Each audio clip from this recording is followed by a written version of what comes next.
Hightech est une jeune entreprise de la région lyonnaise basée à Rieux-la-Pape au nord de Lyon qui existe depuis 4 ans, qui emploie aujourd'hui 20 personnes et qui est une start-up dans le domaine médical qui a mis au point une innovation technologique majeure pour traiter le glaucome. Voilà, nous ne faisons pas de chiffre d'affaires aujourd'hui, mais nous avons investi plusieurs millions d'euros dans la recherche. Dans la création, dès le début, en fait, j'étais en charge des affaires cliniques et réglementaires, donc de toutes les investigations, essais sur l'animal et puis le passage sur l'homme. Depuis le début, je suis en charge de la fabrication, enfin du développement et de la fabrication du dispositif médical qui va servir à traiter les patients.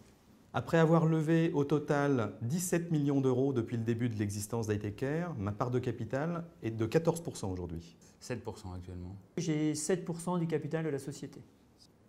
Et donc si vous la vendiez l'année prochaine, vous seriez imposé à quel taux? Aux alentours de 35%. Normalement à 62%. Je serai imposé à 62%.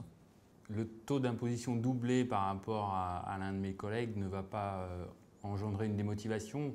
C'est juste tout à fait anormal dans l'investissement engendré dans l'entreprise.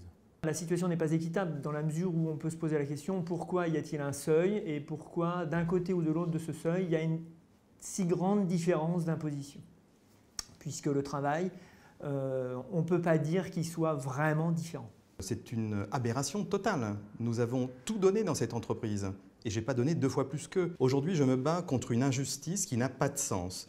Nous sommes des entrepreneurs, nous ne dormons pas au soleil.